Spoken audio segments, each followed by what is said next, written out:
Hello, Angela. Happy Friday. Hello, happy Friday. I'm trying to think of what a normal conversation would be like for us on a Friday night. I feel like it would be mid pizza making for me, right? Yes, you are usually making your fake brownies or frownies And real pizza, and real real pizza. frozen pizza. And Heat it. I stopped ordering out food except for tonight I had Moe's, but I started making food, so I usually would do that on Fridays because I have more time too. Very special occasion these Friday nights then. But today you said, no, I'm having Mo's. It's a special occasion. I am going to be in front of the camera rather than behind the scenes. And what did you get? I had a burrito and queso. Is the Do you ever dip your burrito in the queso? Yes, but I don't know what burritos are just not structurally sound. They're They not. totally fall apart, so it's usually just a mess, but I do try to. This is why I eat everything with a fork and knife, and I don't know why it hasn't caught on, I can see that why you do that for a burrito. It makes sense. especially if you're gonna dip it in some dippy, melty, gooey cheese But are you team salsa or no salsa? Because I don't like salsa for a burrito. for anything, for chips or burrito. Um, yes, but I wouldn't want it. I Yes, I think I would dip the burrito in the salsa too. So I would need my own cup of salsa. Very bold. If you're gonna have salsa, green or red? I usually get the red. I like the green. I think it's less chunky. That's interesting. All the hot takes Yes. to us not live from New York and Tennessee as you had a phantom thing in the background. There is a cat here. I will show you the cat. Oof. He's chunky. Oops, here he is. Here's Bullet. Little big boy bullet. Yes, there's Bullet. He's there. Actually. He likes to. Um, so today is different for both of us. We have been working on these videos together since I think January of 2021. I feel like it's been longer than that, but maybe that sounds right. I think so because this year will be 2023. So we're going on 2 years, which is actually feels like a lot longer than I It's would have season thought. 4, 5, 7. 7. Oh, I do not be counting, but they're not real seasons, I guess. They're just every 13 episodes I turn into a season. So a while, but never with you in front of the camera. And I don't know why, because I was thinking this time around as I was figuring out who to talk with. And you have a pretty creative life yourself. I feel like you were the first person in our family to really charge a more novel path, right? That's very different than what everyone else is doing, and does hone in on these skills that are maybe more explicitly in the creative world. So for anyone who does not know you, although if they know me, I don't know how they could not know you already. This is Angela Salvatore, news producer. And it's very cool to have you here. And that I know you didn't have a lot of say in being here, but nonetheless, I do appreciate you bearing with me and being willing to try something new. So thank you, sister, for coming today. Thank you for having me. So, as you, I hope, very well know, we like to start here with someone's background, where their story begins. And I wanted you to have the full experience of this, right? So we did our prep call. I sent you the talking points. We went through the whole thing. And I liked in the prep call actually getting to hear from you your story because I know it through my eyes rather than your own. And I will be interested to hear today a little bit more of how you would describe, Angela, where you grew up, what you were doing, and when you started to realize that this video world might be part of your future. So I started in high school. I was, I guess, not technically high school, but technically, because where I went to high school was, it started in eighth grade. So I went to the club fair and I went to this table that had a bunch of like flashy lights and like strobe lights going off. It looked like a lot of fun. It was stage crew, but it was packed. Obviously, it was a lot of fun things going on there. So I went to the table next to it, which was video club, and that's how I ended up in the video club. That's how I ended up on my journey to video editing. And through high school, I did a lot of video editing, more so in sports and stuff, but I also did short films as well. And then from there, I went to college for film, and I wanted to be a video editor. And then the pandemic happened, and the film industry was not really happening anymore for a while. So I had to figure out how to graduate and get a job. And news. I don't really know how I ended up falling into the news aspect of it. I did news in high school too, and a little bit in college, but I ended up applying for news related jobs, and that's how I have ended up here. Very cool how one random choice, what felt like maybe a random choice at a club fair, could start this trajectory to present day. I'm curious about pre-club fair. Where were you growing up, Angela? And what did you have any interest in film before that point, or what were the kind of things that monopolized your free time? I am from New Hyde Park, New York originally. Moved to Roslyn Heights, New York on Long Island in, I think, the fifth grade. I think I was 10 or 11 in 2008. Yeah. And before then, I didn't do a whole lot outside of school. I think all I did was basketball, really. I did dance here and there. I did like little things periodically, but nothing that like really stuck other than basketball. I did horseback riding for a little bit too, but I didn't really have any like creative aspect. A little bit of singing too, but I was not very good at it at that point in my life. So a little bit here and there, but nothing like super solid that I stuck to for a long period of time. So not a lot before that moment in eighth grade. What do you think was the most like joy-giving activities for you? Not necessarily extracurriculars, but even things you did at home or things you looked forward to on the weekends. What did Angela at 10 years old get most excited about? I think puppies. We had three dogs growing up. We had Candy, Tinky, and Spot, and I think I really enjoyed being able to spend time with them. That's so fun. So you're always an animal person? I think at one point I wanted to be a vet, but I think when I got older I drifted from that, and then when I realized how much schooling it is, I was like, never mind. It's a lot of wear and tear. It's like being a regular doctor. I think even maybe more schooling you have to go through to be a vet, so it's a lot of extra steps. So now I just like to hang out with the animals instead. Yeah, cool for me in the courtroom too to see that there might be a field or a subject or a species that you are, um, drawn toward, but there's not just one way that you can be part of their story. And so you don't have to be a vet to be raising two cats in Tennessee or looking out for um, animals that need to be adopted and stuff like that. And that's been cool to see how that's been consistently a part of your life as you have grown up and kind of charted your path, doing the professional things and having a home and stuff. So get to this club fair and there's strobe lights happening apparently. Do you remember what that club was for? It was stage crew, so it would have been like working behind the scenes of like the musicals and all the productions that the school had. Oh yeah, you dabbled in theater too as one of those little extracurricular. Yes, I did do that as well. And but your person, that's kind of interesting. So there was too many people at the table and that made you go to the other one. And Which I was think that empty. that feels true to your personality. Do you feel like that's true to like do you prefer um quieter things or like big groups of people? I think it's weird. I can perform better in front of a crowd than I can in front of a few people, but in terms of like talking with people, I think it's easier to do it one on one. Yeah. And so I think that that's really interesting how that tabling experience set the stage for maybe even the part of the theater world that one day you'll be drawn to of like doing the filming and stuff like that, where it is maybe I don't know, you could tell me better than I would know, but it seems like the vibe is a little bit calm, well, not maybe not calmer when I hear about election nights from you, but it's a different energy in the film crew than the people who are the stage crew maybe. Yeah, I think in film and theater you don't necessarily have set hours. I think you're kind of freelancing for the most part. You don't really have any set time when you're at work. I think that was one thing I like about news better is that you have those set hours and you can separate your work and your life from each other. Whereas in film, it's like you don't know when you're gonna have to do something or when you're gonna be called to do something, and it's just always you don't know what's gonna happen from day to day. I think it's a little bit more unstable doing film versus doing the news. You like to have strobe lights, but you like strobe lights that you can control. And it sounds like in the stage, so you can Yeah, make your house a fun house and turn on the lights and off how you want to, but then go to work in a place that is more consistent. yes, exactly.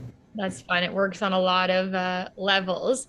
So you went to this table, you joined the what was the group called with Mr. Hurley? Uh, Video club. The video club. And what did it look like for you to start to flex that muscle of making videos? What kind of content did you produce? I think it was a rough start at first because it was the same time I was starting to be more heavily into sports.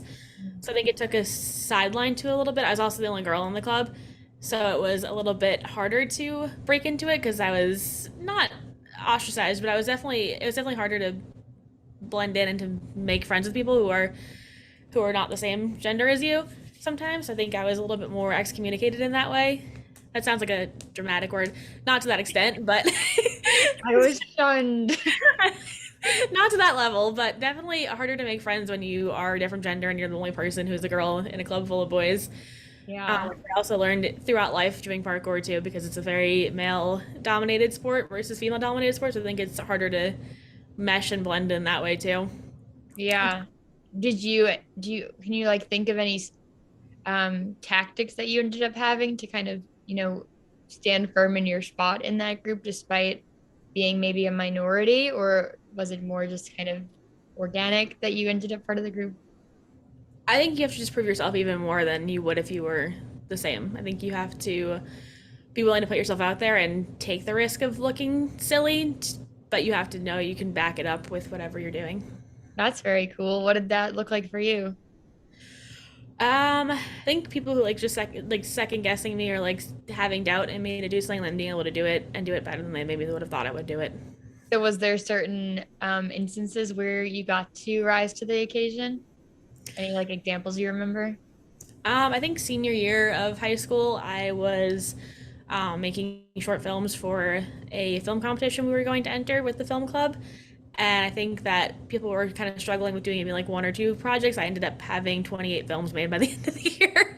I So I remember was that. overboard, but I That definitely, was wild. yeah. And on top of that, I was at almost every single home sports game there was filming it to put a highlight reel together every day at the end of first period. We'd have a newscast that would go on. So every day we had one of those too. What was your thought process in deciding to show up to all of those things and make 28 films? I don't know if there's any like real process behind it other than I was enjoying it. I think it was fun, and I think I had a lot of ideas, and I wanted to put them out there. So I think just taking that chance and having that time to do it, and wanting to just see what happened. I think also my grades had never been good in school, so I was always a little bit concerned about when I did start thinking about college more seriously, like how I'd get into college. Mhm. I think I was trying to push myself to do more things to make sure I'd have an easier time trying to get into school. That was so cool. And it was so brave. I feel like I didn't even like recognize the ingenuity of what was happening when I was like doing my own thing at that point. But I look back at your YouTube now and I'm like, this was very avant-garde. Like this is very, very smart. What were your favorite, one of the favorite like personal films and the favorite like sporting events? Sporting events, I liked that whenever a highlight reel would go on the news every morning, or if we didn't have one that day, people were like, "Oh, what happened with the highlight reel? Why wasn't there one today? Like, we really missed it. We like seeing it every day." So I think it was a lot of people would come to me and then be like, "Oh, can you come film this game or that game?" So I could put it on my highlight reel to be recruited for colleges. So I think it was getting more people coming to me to ask things like that, so I could help them too. And I think it was beneficial to me to have that experience to learn how to work with other people too, and to learn how to do that kind of thing. And then probably regular film. I like doing the parkour documentaries. I like doing documentaries in general. They were a lot of fun to do, but I also liked working with like you and mom and dad because it was always entertaining. Never a dull moment doing that. No, certainly entertaining. Dot dot dot. It was interesting. It was interesting. Interesting. It was a cool initiative. Whether I at least fully rose to the occasion ever, not so sure. But if people go find those, it will be let us know because they're out there and I They won't be are. sharing links to them, but they are out there. Um, I think that's really cool though how you got to be a resource for your peers. I feel like, for people who don't know, like the school that you went to, those kids had majority been together since like basically birth, right? And you came in later. and had this like maybe different background, different personality, different passions, and became like this essential person who was sought out to be like, I need you to make this content. Like, where is this? You helped shape kind of their identities in that school too, because if that highlight reel was there and they were getting props from their peers, like that means that's a very important currency in high school, I feel like. So you're like master of what's the of like the puppet ring. Like there's just like a lot of power and responsibility in going to those games, and having people be feel seen at that age is very cool. Um, but then you mentioned, the documentaries and that pull, and I think that's interesting. What's the word you've been using this week? Foreshadowing, foreboding, Yeah. of like kind of just like news being fact sharing and information sharing, and real life story sharing as well. But also that your first foray into that was through like the convergence of your sports passion of parkour and the experience you were getting in the video club. What Mhm. was it like to bring those things together? I think like what you were saying, I think it was foreshadowing from from my life, because reporting and journalism is very much documenting and documentary style reporting, and you're telling a story. So I think having had that experience to do those things really helped me now. Oop, there's another cat. Sorry, but I think that really helped with journalism too, because I think documentary and reporting are very similar to each other. Mhm. Do you remember the first time you brought a camera to the parkour people? Like, did you have any hesitation about it? Did you have a very clear idea of what it was going to be, and then you went forth and did it? Or it was just kind of like, oh, I have my camera here that I was using at Video Club. Let me pull it out at 5 star. What was that like? I think we had on Friday nights every single week we'd have like an open gym session. So I think I always had the camera there. I think just gradually I started to film other people who were doing stuff too, and then eventually I was like, oh, I need people to help me with making this video, and they were always there to help. And I think that's how I kind of exposed myself to filming parkour more, because I had the opportunities to do that at 5 star and on Friday nights usually. That makes sense. I feel like you were a very efficient homework doer. Like you wanted your assignments done basically the moment they were given to you, so that they weren't on your plate any longer, I feel like. Whereas I would put Yeah. everything off to the last hour. So I can see you at 5 star being like, all right, I have this moment. The homework was just assigned. Like, let me film it while I'm here anyway. Max out the efficiency of getting this done while I'm drawing the meatballs on people's cheeks for the birthday parties, right? Yes, exactly. Don't hire me to face paint. That's not my skill set. Oh my gosh. But the camera, on the other hand, you can mess with that. That works out better. But maybe I can people do want that. meatballs. So if you do want a meatball, If you want a meatball on your face or a spider on your face, I can do spiders too. Balloons are okay. But yeah, if you want one of those face painted on you, give me a call. available for parties in the Yes, Tennessee, Knoxville area. Very exactly. specific niche party themes, but Very. available nonetheless. So as you were, making the 28 films, and even all the ones that came before that, and doing it in the sports area, did you see your style of filming start to evolve? What kind of things was your camera drawn to? I mean, I think I don't have the same background, but I can be. Well, it was funny. Mom and dad and I went to the Louis Vuitton exhibit the other day, right? And mom just got her new iPhone, and I was like I was with a different human, because I have never in my life can remember mom like pulling out her phone at every moment and taking photos.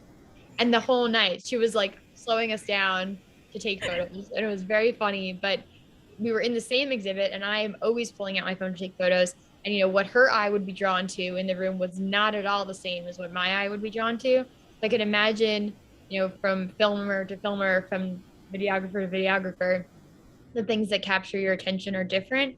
What was that like in your content making? What did started to catch your eye more in the content you were filming? I think just through parkour, you see the world through a different aspect. You see things as different than they are. So if you see like a staircase, oh, you'd walk down those stairs, but someone who does parkour might jump down the stairs. I think parkour gave me an insight to think more about things versus just being like, oh, it's just this thing. That's all it can be. I think it gave me the ability to think more than just what it was.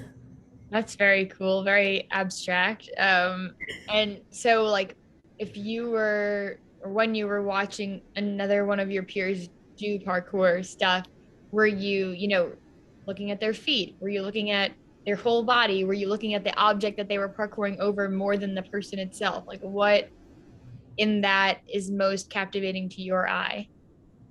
I think the whole entire thing, it's like, oh, can you clear that gap? Is it too big? Can you make it to that next thing you're trying to land on? I think it's just always like looking at the whole big picture of it all. Like, can your skill set handle doing that thing? Are you capable of doing that thing at this moment, or can you work up to that point too?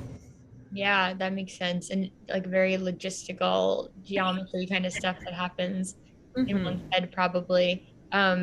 Is it different filming sports than filming other things? Did you have to kind of refine your crafts in specific ways because you wanted to film parkour content and sporting events versus someone who is recording a recital or I don't know, something different? I think with filming like short films and stuff like that, or just regular films, you have to always have continuity in the back of your mind that there's only a certain area that a camera can go on. Otherwise, it's going to confuse people. Because if you, I think it's called the 180-degree line or something like that. And if you're filming this way and the camera's on this side, you can't flip it this way because then the people are going to flip in the image, and that way it's going to confuse people. So you have to always keep it on this 180-degree circle here. So it's always, yeah, I think with making films, it's a lot more going on you to think about. But if you're filming like sports or filming anything else, like anything related to that, I think there is less continuity. You can kind of play with it a little more. So say you're watching like a basketball game and say one shot happened at the first quarter and this other one happened in the fourth quarter. You don't have to necessarily put those in the order that happened in the game. So I think there's less you have to think about when you're doing sports or other kind of things versus like doing film. You have to always be like, oh, does this make sense with this? Is the actor in the same place as they were yesterday when they were doing the scene? And everything has to just kind of flow properly. Otherwise, it can be jarring looking if you see it on the screen. You can see like a jump cut or something like that, and it always looks a little funky. That's interesting. I would have never thought of that. I didn't know about the 180-degree line. So now I have to try to stay attuned to it when I watch different types of content. So thank you. And so you did high school, you submitted 28 videos, you got to college, you got a scholarship to go to your school. Tell us about what that was like and where you went, what you studied, all of that. I went to Sacred Heart University in Connecticut, and I studied media art with a concentration in film and television, and a minor in music with a focus on performing and in theater. I feel like that's like when they try to remember Chandler's job in Friends and no one can ever get it right because it's like the comptroller of accounting services, Maximus, blah, blah, blah. So that's fun. The short form answer is media arts with a minor in theater and music. That's the easier way to put it. Very cool. But it's nice to have its own names. Yes. School. That's That's fun. the long-winded answer. When you went into that degree, did you have an idea of what you would come out doing? I wanted to work in video editing and doing video editing either for music videos or for TV or for film. I didn't really have a preference, kind of just whatever came to me would have been good with me. So that's the path I tried to go on. And then I also ended up going to, while I was in school, was going to other colleges and studying for a semester, doing video editing classes and doing film classes as well. So I don't remember that.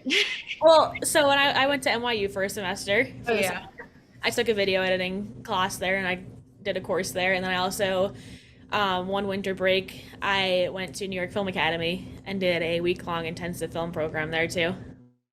Very right. I do remember those now. Those were cool. There was a subway scene, Yes, there I did a movie about getting lost in the subways in New York City. which is too true a reality probably for Very accurate. many people. So you went in with this vision and it was open-ended, but it was also kind of specific and news was not part of it. What were some of those experiences along the way in college that helped to kind of continue to morph, or if not morph, at least keep you open to the possibility that maybe it wouldn't be music or TV or movies? Well, I think it's interesting because like we said earlier, I foreshadowed my life quite frequently. And I actually went into school and went into a broadcast training program. So I had 4 semesters where it was specifically classes you take for broadcasting for like news and stuff. So I did that as well in college. And I think, I don't know what the logic behind it was. I guess 'cause I did the morning news in high school and I liked that. I was like, oh, maybe it'll be like kind of similar to that. So I think that's where I started off of being like, oh, that'd be cool to do, like just on the side, just for fun, because it was interesting. So I did that as well. And I don't think I ever really had a backup plan. I was like, we're just gonna see what happens here.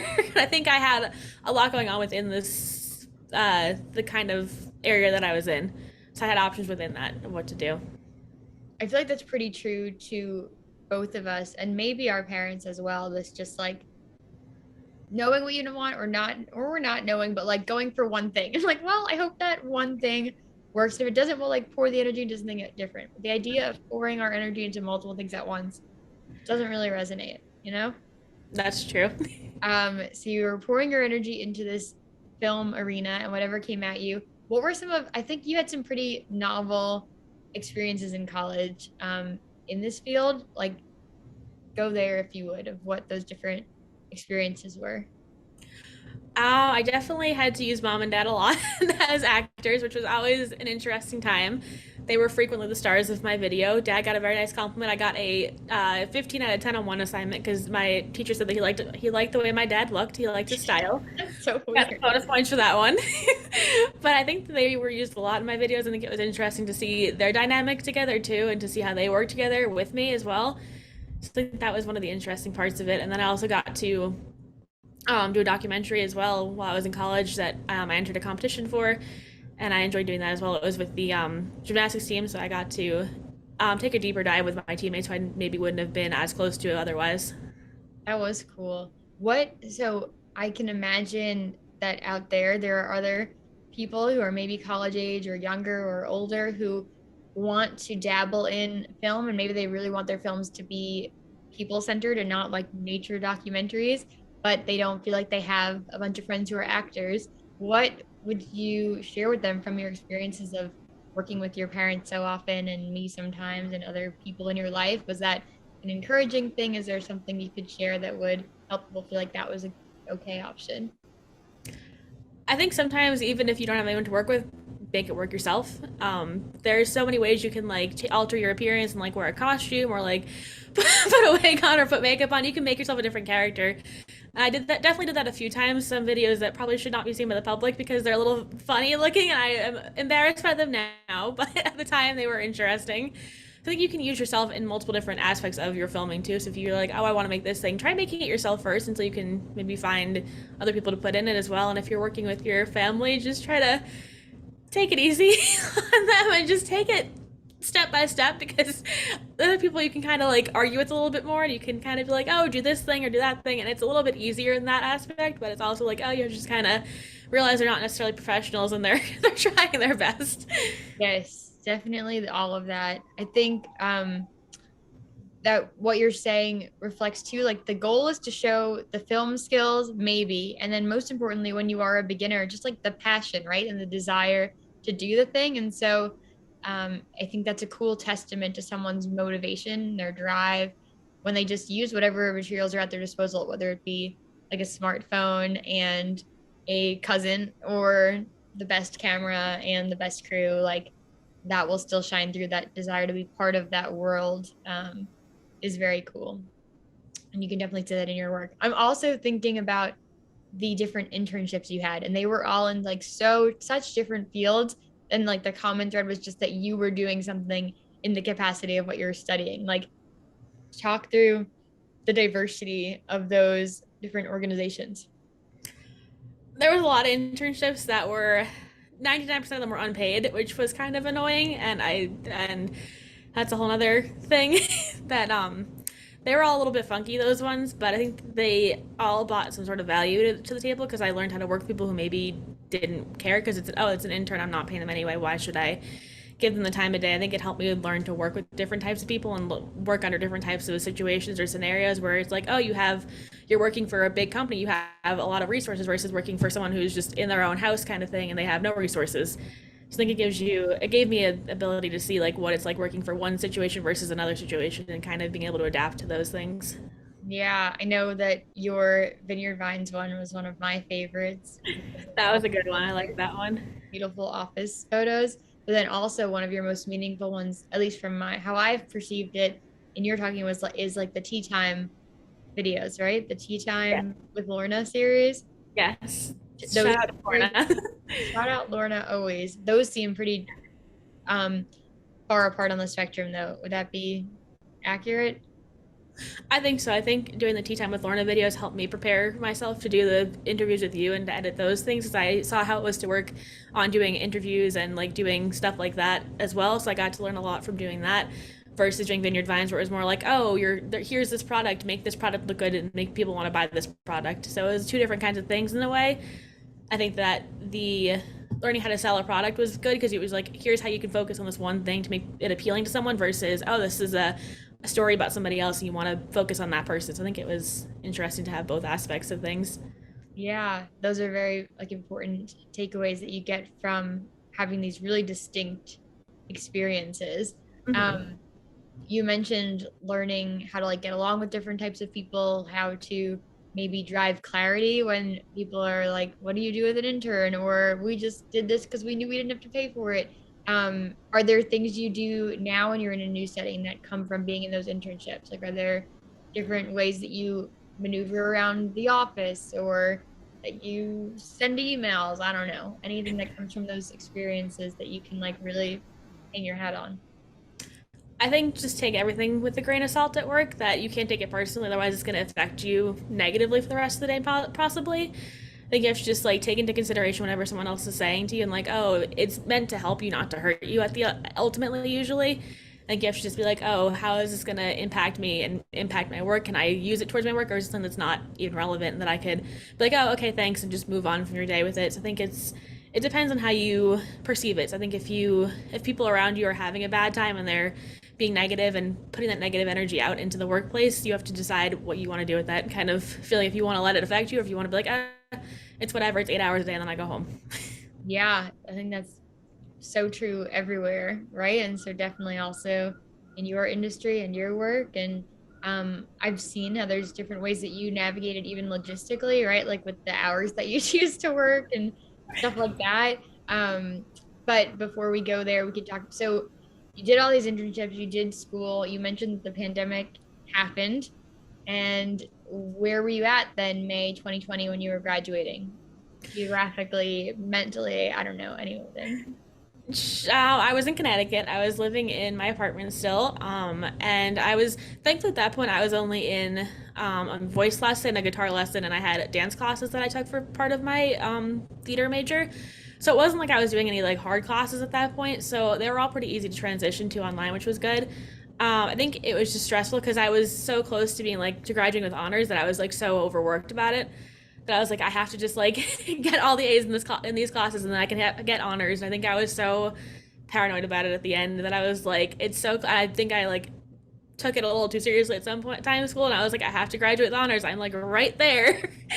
So I think I was a little bit extreme with it, but I think just having those classes and being able to do them still and not really having to alter too much of what I was doing from in person versus online was helpful too. It didn't change a super large amount, and then during the pandemic too, I was super busy applying for jobs, so I think that kept me very distracted. But it was definitely a lot trying to deal with graduating in the pandemic because like you knew everything was going to come to an end eventually with sports and things like that, but I think it just came out all abruptly at one time, so I wasn't prepared for it necessarily. Yeah, as so few of us were. Yeah. But I remember you making those like pandemic news reports, right? Like the COVID numbers and stuff. Was that while you were still in school, or did you start to? I don't remember in your timeline of your life when those started happening. I think that was when I was in West Virginia when I had my first job. I was like, oh, this is kind of interesting because I was watching the news a lot more at that point too when the pandemic started versus then I was beforehand. So I think when I saw them doing the COVID reporting, I was like, oh, that'd be cool to kind of like do that and talk about it a little bit too because it became fun, it became entertaining. Yeah, it's just a a unique way that you chose to process it, right? I was like, do not share this content with me. Like, I don't want to see it. I can't listen. And you're like, this is how I'm going to make peace with it. I'm just going to literally report it myself. And that's a cool way to just like head first into the wave. Like, I'm going to talk about it all the time. Um, but I think that is cool, like how timing works. And I wonder, if the pandemic hadn't happened, would news have been on your radar in the same way? Do you think so? I don't think so, no, because I started watching the news when the pandemic started, and I was like so hyper fixated on it that when I was applying to jobs, it was like, oh, it's a news job. I've had news experience. I might as well apply to it anyway. I don't think it would have been on my radar in the same way. So wild, right? How that all turns out. And Hmm. so now that we've kind of like inched our way to present time, I think it'd be cool to break down a little bit more of the logistics of the news industry and how you kind of came to figure them out by entering into this world as a professional. So things like, the geographic logistics and how you advance in this field and like what the different players are in the newsroom, any of those things.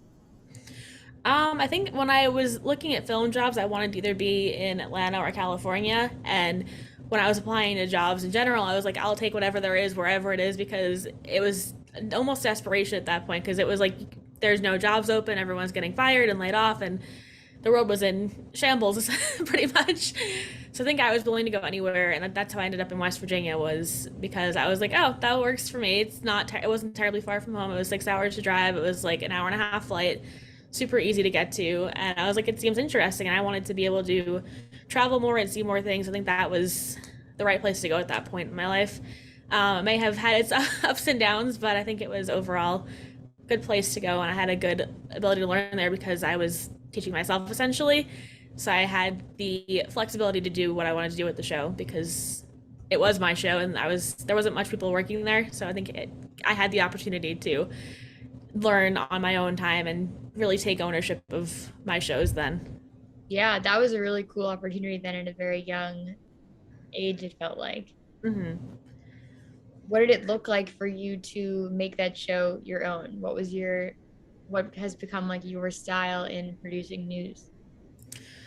I think you have to have a good mix of like the harder news and also some of the happier, lighter news. And I think I like national news better overall, but I think it's important to focus on not just bad things happening locally, but also the good things that are happening locally. So like all the events happening, like, oh, this person won this big award and they're from this area. I think you have to focus on the positive just as much as you focus on the negative. I think sometimes news focuses just on the bad things that happen in the area, not so much of the positive.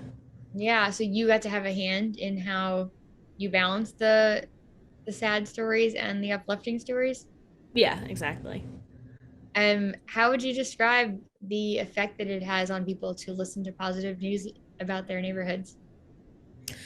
I think people will like where they live better. They'll have more sense of community pride. I think they'll come back to the news more because when you turn on the news and all you see is like death, doom, and gloom, why would you want to watch it again? It makes you sad. It makes you realize the world's not always all happiness and unicorns. So I think sometimes you have to have a good mix. I think you have to have a good balance of the bad and the good. But I think people will come back for the good more than the bad. Yeah, I think it would make for a cool thesis if you go back to school for a graduate degree. Like I looked at public art, right, and what it meant for those communities. But I think too, you could treat the news, it seems like, as almost public art, right? Like it's truth giving public art, but you can choose to display public art that is optimistic, or you can choose to display public art that is doom evoking or putting down your neighborhood and your neighbors. And so the news that you're sharing, it'd be cool to like have a test group with doomsday kind of news and a test group with uplifting news and see like, does it change how they reflect ultimately on their town or something? So it's been said here first. I vote for that to be your research project should you decide to dig deeper into news uh, psychology, maybe. I like that. That sounds like a solid idea. I'm excited for it. I think it would be really, really revealing, in especially in places that are maybe often given a bad rap, like some of our favorite towns to visit that we thought were going to be really scary, but are actually really lovely, right? That's true. Um, so I want to hear more about the kind of novel moments in the room. Well, actually, even a step back. you mentioned West Virginia and you say it kind of like blase, like, oh yeah, I just went to West Virginia from Manhattan, like no big deal. But that's kind of weird for a lot of people, probably. What are the logistics of advancing in the news industry like? I think nowadays, because there's such a demand for workers and there's not a lot of people entering the world of journalism for a lot of reasons, I think people are being picked to do like to be in higher markets. So it's called a DMA, designated media area, and it's based off the population in that area. So it's the lowest, I believe, is market 201, And which is what organization does those? Nielsen. Shout out Nielsen for that one. And so the lowest market is, I think, North Platte, Nebraska, and that's market 201 versus the top market, which is New York, because it has the highest population of any city in the country. There's a lot of like different markets in between there. So like 100 to 200 would be like low market. Anything above 100 up to like maybe 30-ish would be a mid-sized market, and then anything above 30 is usually considered like top market and like where you want to end up ultimately. So I think with me starting in market 173 in West Virginia helped me to get to this point, because I think I learned a lot there that you can't necessarily learn when you're in a mid-sized or bigger market, because it's like they're not going to hold your hand as much. So when you're right out of college and you're in a bigger market, you're like, oh, you're expected to know these things by now, and like they'll help you here and there, of course, but I think you have a certain thing you're supposed to know how to do at that point already. So I think it was helpful for me to start at a very low market in the middle of nowhere kind of place at first. Mhm. A place that can really bring you in and help you grow, Yes. and knowing the pace that you want too, right? There you can want to be a rocket ship and jump there and hang out for a long time, but there is some joy, I think, in the journey. And I can see how, like, I mean, in the thick of it, there were days that maybe you didn't love it, but like now you definitely look back fondly and miss those. Are they the Rocky Top people, or is that where you are now? So now they're the Mountaineers. So Country you miss these roads. mountaineer people, right? Like there's really special experiences that you carry with you from having that diversity of job placements, I think. What about the players in the newsroom and how you liaise with them? I think with me at least being younger than my coworkers, I think sometimes it is harder to have that sense of authority, because usually the producer is the one that's driving the show. They're the one that's in control. I think for me, I'm trying to learn how to do that when my coworkers are older than me typically. So that's a hard thing to learn how to do, but typically the producers are the ones who write the stories, they research the information, and they put the shows together, and they're the ones who write what the anchors are reading. They have a very massive role in the show that I think people don't necessarily realize, because they don't know that they exist. So people are like, oh, it's just the reporters and the anchors who are doing the whole show, and there's a whole lot of people behind the scenes who are doing so much too. We have our photographers who go out and like shoot video, or like they'll interview people, and they're not on camera either, so they're in the backgrounds too. And then also you have the people in the control room who are moving all the cameras, putting the videos up, putting the graphics on the air. I think there's so much more that goes on behind the scenes people don't necessarily know about. They're like, oh, it's all the anchors and all the journalists and all the reporters, and that's it. And there's something else behind the scenes, but there's so much more than people necessarily will see or ever understand about it. Yeah, absolutely. And I think that's a cool thing that a lot of people grapple with when there is an age gap between them and their peers of like, how do I assert that I am contributing, valuably here as well? And my job is to be like, I'm thinking of the visual of like the rowing boat thing, right? Like I might not be the one pulling the oar every second, but I'm, directing the ship toward that through that 5 o'clock news slot or whatever it may be. Have there been things that you've been testing out lately to start to assert that voice, or things that you're hoping to experiment with in the new year?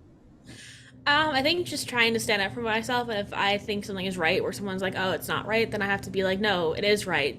I think I have to start having a voice more so, and not just being like, "Oh, okay, whatever you say is fine." I have to be like, "Oh, this is my show. This is also my reputation and my not necessarily my image, but it is my work too that's going to ultimately go on a reel and go on with me for the rest of my life." That it's also defines me a lot too, and I think it's my work just as much as it is their work. Yeah, that I think ownership is a very motivating thing for people. And so and that shared accountability, right? It can be I can think of, when you work on a group project at like 3 in the morning the night before, right? There's that shared of like, this is all of our grades, that makes us want to like hustle in that moment, and also have the people play the roles that are their strengths because we need them. And so it seems like, although it is hard and frustrating, maybe it will be a cool chance to be bonded in a way that you couldn't otherwise be bonded, because you all have this shared thing that you're bringing into the world. So that's pretty special. Um, so we talked a little bit about the role of the producer in that room. I also think it's always fun to hear about these different occasions in news life and the funny little quirks that go with them. Like there's pizza on this night and this day you wear blue. Like talk about some of those if you would.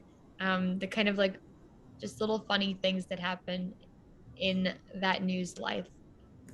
I think every newsroom has like their big events that like they're the sponsors of or they're the hosts of, or like there's a big event in the neighborhood they're gonna cover. They're gonna put all their effort into, which we have US cycling here, which is our biggest thing. So it's like a whole weekend long thing. Like we have people going live on the at the race, and like we have all these things going on for it, and it's super busy.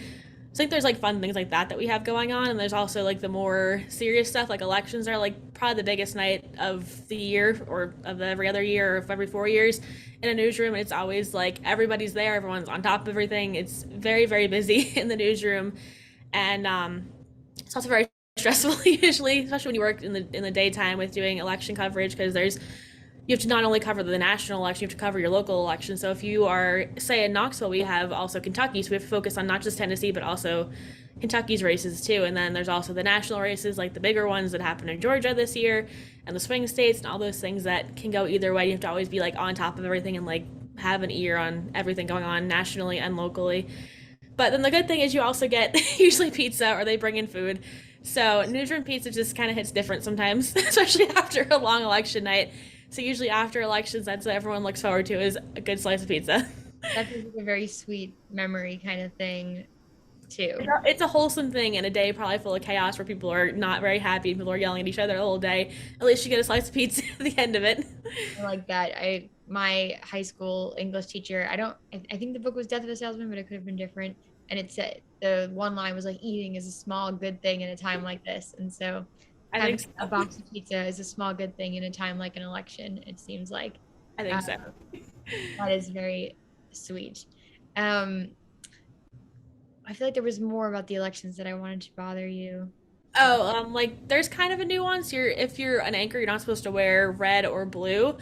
Black is like iffy. I think some people have said it's not great to wear, but usually red and blue are no-goes, because it's like, oh, you're wearing red, you must be Republican, or you're wearing blue, you must be Democrat. So typically people will stay away from wearing red and blue. Typically black is also like Usually people like to wear purple on those days, because you want to be like, oh, this is neutral, we're not taking a side here. So you have to really think about what you're wearing on election night. Seemingly, probably always. But that like segues to an interesting point. Did you realize what being part of the news world would mean for your own personal like public identity? You know, because I remember you sharing with us just like what it means for you to not outwardly affiliate with things because of the role you play in this public service, so to say. Like, did you know that going into it? I had no idea what a producer was before I started doing it. I didn't know what to expect of a newsroom. I had no clue what went on behind the scenes really, other than like the technical aspect of, oh, here's how you move the camera, here's how you direct a show. That was my knowledge of it pretty much. So I think when I got to the newsroom, I didn't realize there was so much that went into it. And then on top of that, there's a lot of things that go into your contract when you're signing a news contract, because it's like, oh, you can't tell people your political affiliation or your religious affiliation, because they're going to think you're skimming the news to be like that.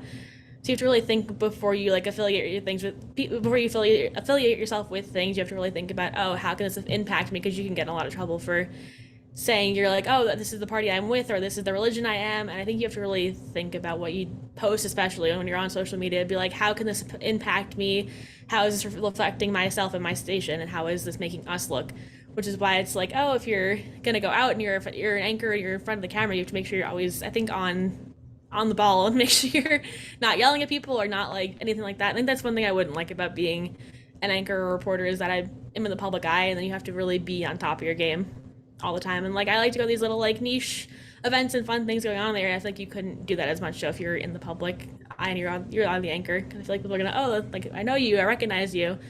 So I think there's a nice perk to being behind the scenes, because you get to be a part of the community, but no one knows what your job is.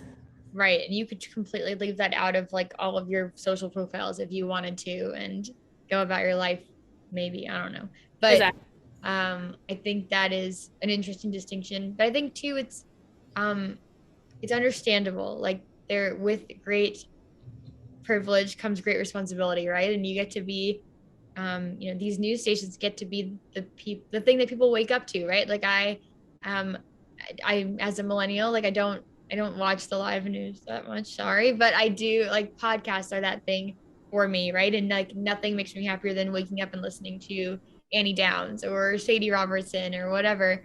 And with that comes responsibility for them, right? Like if they went out and they weren't behaving in a way that espouses what I think that they, believe in, that would be a real bummer for my life and everyone else who listens probably. And so you all have this really special opportunity to reach people in their everyday lives, and with that, I guess you carry this really important expectation that you are always cognizant of that special place you play in people's lives. Yeah, because you're very much in the public eye. Like even if you look up my station now, you'll find my name come up too. So you have to realize thinking like, oh, people are gonna know who you are still, regardless. You're still your name's attached to your job, and they own that right in a way, in some sort of way, to be like, oh, you can't do this or that. That's pretty grown up stuff. Very. Um, so I think another thing that's pretty novel is like, we maybe toss around the phrase like that's old news or whatever, but like news really does have a very short shelf life, right? Like maybe speak to, if you would, the timelines of your work. So that the times that you go in, the times that the news gets aired, like the time that the cycle starts again. What is that all like? So for the morning shows, a lot of times we have what's called an evergreen story. So it's like a story that's like, oh, this is like the world's largest pizza pie. These people made this big thing. That's an evergreen story. You can run it like a week from now and it'll still be relevant. It'll probably still be the same information. Whereas there's other stories that maybe ran in the 4 p.m. show that has to be changed for the 4:30 a.m. show because things have changed since then. There's new information, new things are developing. So I think that a lot of stories, especially the harder news stories, have a very, very limited shelf life of where you can use the same information without having to update it because things change so rapidly, especially when it's national news because you have a lot of people focusing on it, whereas locally usually things won't change from 6 p.m. till 4 a.m. in the morning. So I think it depends, but a lot of times like big national news will change every few hours and there'll be updates for the most part throughout the day. So I think those kind of things, typically harder news has a very short shelf life versus like the funner stories that can be like, oh, we can run that in 2 weeks from now. It'll be the same story pretty much still. Yeah. And that makes sense. I feel like you'd want to have some evergreen stories like ready to go. Those other ones seem like a Herculean effort to keep on top of. Definitely a lot to think about, a lot to make sure you're updating it constantly, especially when there's like breaking news overnight. Usually those are the kind of stories like you have to make sure before it goes on air that it's up to date as much as possible. What does that look like for you in your role? How do you do that?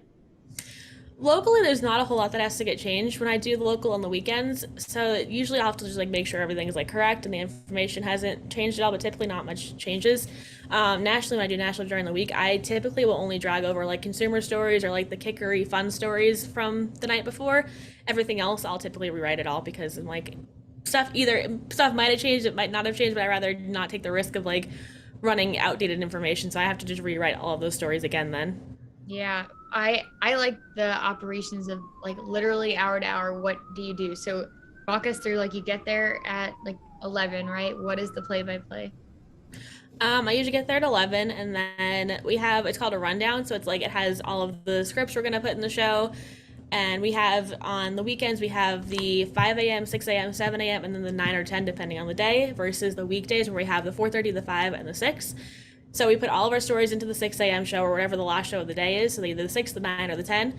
And then one person will do the local, one person does the national, and then we have to go look for those stories and put them in there. And then usually I find all the stories first and then write them because it's annoying to have to go back and forth.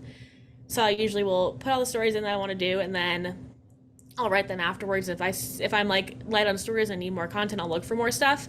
But typically, I'll do the writing first and then go back and see what else there is. If there's anything that needs to be updated or anything that needs to be changed. And you have to make certain time quotas. Like, how do you know whether you're light on stuff or not?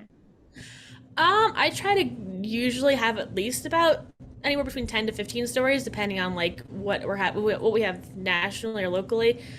Usually if there's like a lot of content locally, I'll try to keep it lighter on the national because we don't need as much national because we only have to fill X amount of time on the TV. So usually it just depends on that. Mm-hmm. And when you get to doing the search and there's like two different national stories in front of you or two different local ones or whatever, what's the deciding factor? How are you choosing one versus the other? Usually, if they're big enough, I'll put both of them in. If it's like, if you're watching TV, or you're watching like national news during the day, and you're like, oh, that story was on there, or like, oh, I see that this is like a top story on, we're an ABC affiliate, so it would be like, what's the top story on ABC's website? It's like that's what you'd prioritize over the random story about like a house fire in Pennsylvania when we're in Tennessee. It doesn't matter as much. So it's just like a matter of like what's relevant, what's the bigger stories that are happening around the world, and things like that. So there is some sort of continuity across the like the ABC stations or Yeah, something. yeah, definitely. Like a trickle down of from the parent organization to all of your little very important local parts. Mm-hmm. Very cool. Um, as we are continuing to like abstract out and reflect on your stuff, I'm curious to have like a full circle moment. I feel like we're talking earlier, your work started with holding the camera, right? And actually like recording moments. And in parkour, those moments are very swift and then they're done and they're jotting all over the place. And now you kind of figuratively maybe do that in the news with you get in at 11 and the clock starts ticking and you're creating the stories and putting together what will be in front of a camera, but you're not holding the camera anymore, right? What is carrying through to present day from those experiences back early on where you were in more of the weeds of the physical mechanics? I think there's less creativity you can have in news because just you're limited by whatever's in your studio or whatever the story is because you want to make sure you're focusing on the story, not so much so, oh, does this look pretty? Does this look cool? Like you want to focus on the story more so than anything else. I think in the news more so there's a lot more technical things you have to think about that are like technology based, not so much so like creativity based. I think you have to be like, oh, can we put this picture in this thing, or is it gonna, or the camera's not working today and we can't get that thing to happen, or that thing won't work because we only have one anchor and they'll have to walk in front of the camera to get to that thing. So I think it's a lot of thinking like, how will it work logistically, or is it doesn't make sense to do. I think you have to think more about the story than you have to think about the flashiness of the news show. Yeah. What is exciting to you in that? What makes your blood pressure the highest in a good way as you're figuring out those things? I'm just trying to figure out what story makes the most sense to put after another story. So if your biggest story of the day was, oh, like for right now, it's with like the WNBA stuff and like Brittany Griner, that's our biggest story today as of December 9th. So that would be our top story we'd have as our national news. So it's like, how can we make that interesting, but then relate it to something else after that? Because you wouldn't want to put a story about puppies right after that. It wouldn't make sense. You have to kind of make it continuous and making sense together. So you want to put hard news in hard news, but you want to put the most important thing first. Wow.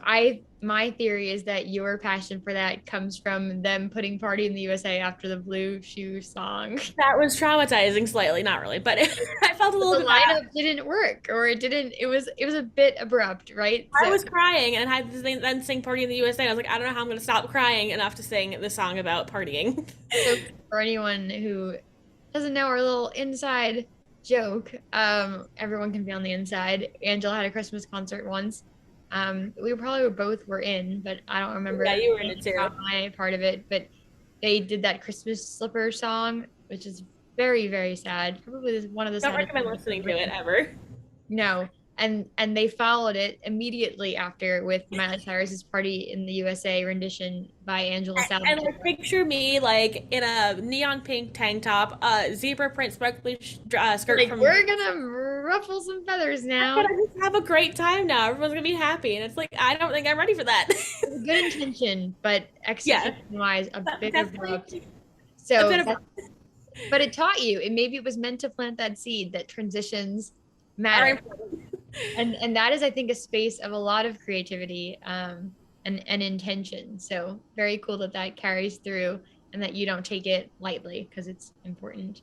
Um, why would you say, even bigger picture than that, why does news production matter? What keeps inspiring and motivating you to show up in this specific way with your skill set? I think it's important to know what's going on in the world.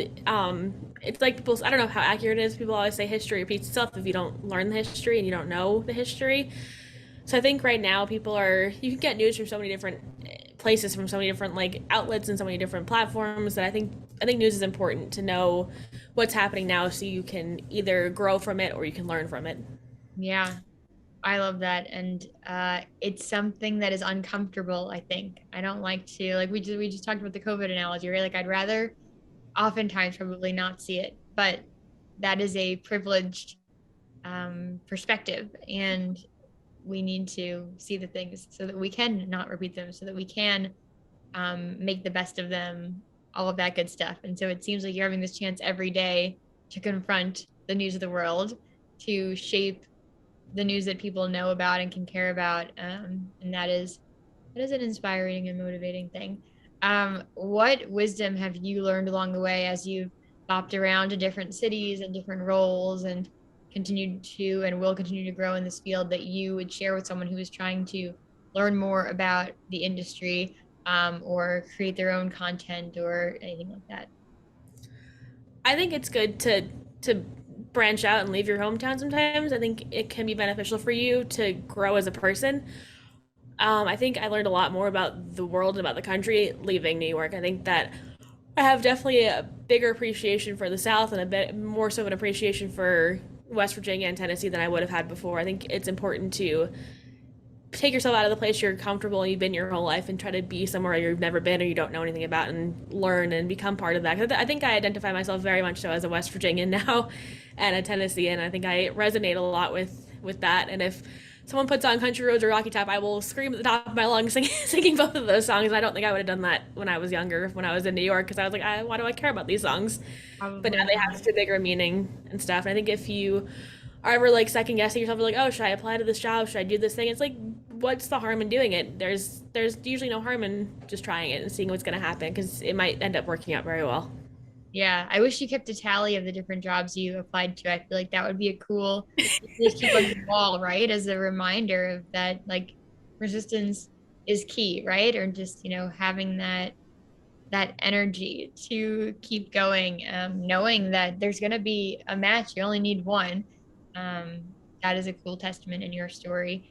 I do remember your first time recently, like crying at a football game outcome, and I was like, this is unrecognizable, but okay. We won't talk about the college football playoff information because Tennessee should be ranked above Alabama. And I'm an Alabama fan too, which is why I'm like, this is kind of conflicting because I'm like, Tennessee beat Alabama, but they were ranked below Alabama, which makes no sense. But everyone's a little bit cranky about that in Tennessee. So that's a different story for a different day.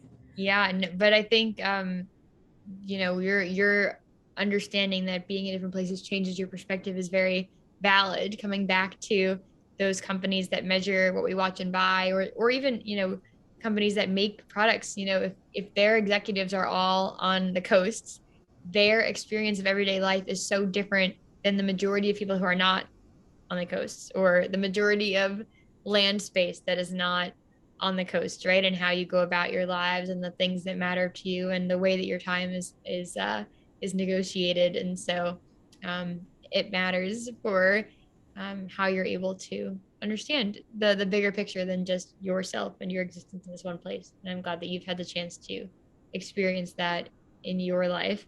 um, Almost finally, what do you want people to leave knowing about you and your work, Angela? And what are you really looking forward to right now? I think one of the most detrimental things to my people who work in my field is that people are saying, "Oh, it's fake news. It's fake news." That's very harmful and can be dangerous in some situations. We've had threats to our station before because people are like, "Oh, it's fake news. You're lies. You're lying." I think that would be something that we need to, as a country, stop saying and move on from, just everyone as a whole, because not there are some stations, there are bigger national stations that will skew information, or they'll like be like, oh, we know our viewing people who view us, we're gonna make our information more biased towards that party and that political affiliation. But overall, local news people are not going to do that. It's more so we want to tell you the story, we care about this, and we want you to know what's going on in the community, and we're not going to skew it and put it this way or that way. It's going to be 100% the truth and the information you want to know and everything that is honest and accurate. So I think that that's one thing I would like people to not say anymore going forward from just anyone in general. I think it's very harmful to journalists in general that we don't get paid very well always, and that we are working very hard. We work very long hours and do a lot of work to have people say that is very hurtful, I think, to most people in this field. I think that's one thing I'd like people to get out of it. And then also, And so um, the I would just interject like the positive of that is that what I'm hearing, and correct me if I'm wrong, is that the people who are showing up to this work are doing so because their intention is to share things that matter to people and to help exactly. people care about their town and know what's going on. And it sounds like it can be a very selfless thing because you're not in it for the money, you're not in it for the glory, but you would also like people to see the heart behind it. Is that right? Exactly. That, and I think not separate to that would be that I want people to see the world and see things that maybe it's a little smaller city or a smaller town. You should still go see it. There's still things that it can offer that maybe you wouldn't see somewhere else. There's one of my favorite things to do is go see like the world's largest thing. So going to like these random obscure towns have been some of the most incredible things I've gone and seen in my life before. So I think seeing things that you might think, oh, like why would I go there? It has a bad reputation. Sometimes it's good to go branch out and try to see those things too. And then to always keep trying because if you don't try, nothing will ever happen and you'll just it's like mom always says, ship is always safe at harbor, but that's not what ships are built for. So I think that's a good She's gonna be message too. so happy that she got a little shout out. Yes, we did. Now you have to quickly quote dad in something. uh, uh, Dad can attest to the amount of interviews I did because I did a lot of them while I was working with him. So he saw the process of applying to jobs firsthand, and he understands. And he, I think, was a big advocate for working. Yes, definitely. He's the one who said, "Get a job," in a good way, in a positive way. The way that got it done. Yeah. It gets it done. And what are you really looking forward to right now? I think just starting the new year and hopefully having things get better. Just overall, and hopefully things just go well for the new year. Nothing specific really. I guess hopefully that my competitions go well this year too, because those are something I'm starting to do again. So hopefully that'll go well. Competitions? Gymnastics and dancing. Very exciting. And it's nice to see how those things still are part of your life as you are a professional in this other world. I don't usually ask this extra bonus question, but I have ulterior motives that maybe you'll come to know in the future. I think I hope to use it for something. But No. what is a word that's on your heart going into 2023, or something that you want to keep yourself reminded of in 2023? Ooh, that's a tricky one. Um, Oof. Putting me on the spot with this one. Maybe not a word, maybe just like an overall feeling that you have to just let things go. It's not worth it to let how other people treat you or how other people act or what other people say to affect you. That you ultimately can control how you feel about whatever someone says. So that's something important to keep in mind. I love that for you. I think that's a very good. I'm not sure your ulterior motives here, but that's what my thing would I guess be. I we might find out. Oh I gosh. we might find out. But Part it was two. very special to get to do this with you, Angela. Thank you for everything that you do behind the scenes, very selflessly. There is $0, or as Annie Down says, zero doll hairs involved in the production of this channel. So it was a really cool treat to get to have you be not only now a producer here, but a special guest. So thank you again, and I look forward to sharing your story with this corner of the world. Thank you. It's like SpongeBob says, another day, another nickel. Another day, but like not even But another day. it's a nickel Real that life. makes you like it's Lingo with your life. Amen.